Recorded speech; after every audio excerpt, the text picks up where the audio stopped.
নমস্কাৰ মঙ্গলবাৰে দিনটোত ৰাতিপুৱাই এক ভয়ংকৰ ভূমিকম্পই জোকাৰি গৈছিলে 7.1 ৰিক্টাৰ স্কেলত ভূমিকম্প সংঘটিত হৈছিল তাৰ পিছতেই কেইবাটাও ভূমিকম্প সৰু সৰুকৈ গৈছিল প্ৰায় 50টাতকৈও অধিক ভূমিকম্প এদিনতেই সংঘটিত হৈছিল আৰু তাৰ পিছত কেইবাটাও বাসগৃহ ভাঙি তছনছ হৈছিল মঙ্গলবাৰে ৰাতিপুৱা এই ঘটনা সংঘটিত হৈছিল চীনৰ দাঁতিকাষৰীয়া অঞ্চলত এই ভূমিকম্পৰ কেন্দ্ৰবিন্দু আছিল তাৰ পিছতেই ভয়ংকৰভাৱে সেই ভূমিকম্পৰ য'ত হৈছিলে তাত ঘৰ ভাঙি দুৱাৰ ভাঙি চুৰমাৰ হৈ গৈছিলে কেইবাগৰাকী লোক মৃত্যুৰ মুখত পৰিছিলে বৰ্তমান 120 গৰাকীতকৈ লোক মৃত্যুৰ মুখত পৰিবলগীয়া হৈছে এই ভূমিকম্পৰ ফলত এই মুহূৰ্তত সবিশেষ লইবৰ কাৰণে চেষ্টা কৰিছো আপোনালোকৰ বাবে এই মুহূৰ্ত আটাইতকৈ গুৰুত্বপূৰ্ণ খবৰ তিব্বতৰ খিজাগত হোৱা ভূমিকম্পত মৃতকৰ সংখ্যা ধাৰাবাহিকভাৱে বৃদ্ধি ইতিমধ্যে 126 গৰাকীকৈ লোক মৃত্যু হৈছে এই ভূমিকম্পত আনফালে ভূমিকম্পত প্ৰায় 188 গৰাকী লোক আহত ভূমিকম্পৰ ফলত 3600ৰো অধিক ঘৰ ক্ষতিগ্ৰস্ত হৈছে মঙ্গলবাৰে হোৱা ভূমিকম্পত নেপাল তিব্বত বাংলাদেশ ভূটানকে ধৰি কেইবাটাও অঞ্চল চুই গৈছিল লগতে ভাৰত অসম বিহাৰ পশ্চিমবংগ দিল্লী এনচিআৰ উত্তৰ প্ৰদেশ আৰু মধ্য প্ৰদেশত জোকাৰণি হৈছিল এই ভূমিকম্পৰ এতিয়াও তিব্বতৰ বিভিন্ন স্থানত অভিযান চলাই আছে অভিযানকাৰী দলে আৰু ড্ৰোনৰ সহায়ত ধ্বংসাৱশেষৰ ভিতৰত আবদ্ধ হৈ থকা লোকসকলক উদ্ধাৰৰ বাবে চেষ্টা চলাই আছে আৰু এই মুহূৰ্তত এই খবিকে খবৰ লবৰ কাৰণে চেষ্টা কৰিছে আছে দৃশ্যাংশ এনে ধৰণৰ পৰিস্থিতিৰ সৃষ্টি হৈছে এনে ধৰণে এফালৰ পৰা ঘৰ দুৱাৰ ভাঙি লণ্ডভণ্ড হৈছে এনে ধৰণে এফালৰ পৰা প্ৰকাণ্ড অট্টালিকা খহি পৰিছে ভাঙি পৰিছে 126 গৰাকীতকৈ অধিক লোক মৃত্যুৰ মুখত পৰিছে 188 গৰাকী লোক ভূমিকম্পত আহত হৈছে 3600ৰো অধিক বাসগৃহ ভাঙি চুৰমাৰ হৈ গৈছে মঙ্গলবাৰে অহা ভূমিকম্পত এনে ধৰণৰ ঘটনা সংঘটিত হৈছে নেপাল তিব্বত বাংলাদেশ ভূটান ভাৰত অসম বিহাৰ পশ্চিমবংগ দিল্লী এনচিআৰ উত্তৰ প্ৰদেশ মধ্য প্ৰদেশত জোকাৰণি হৈছিল এই ভূমিকম্পৰ অনুভূত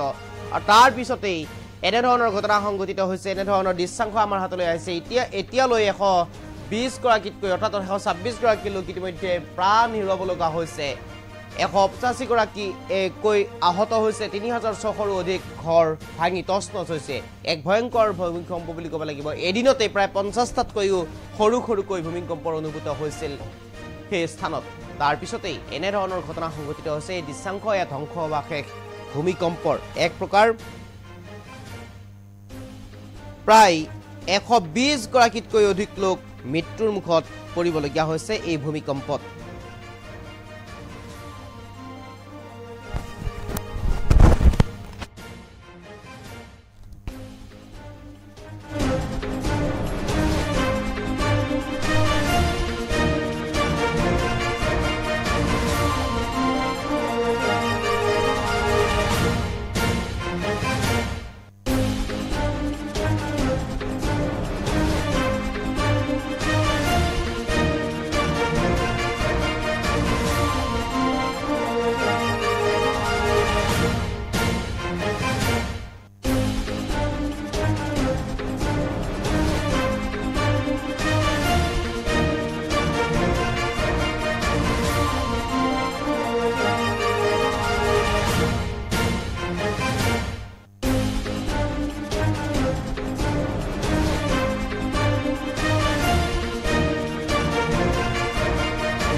anytime.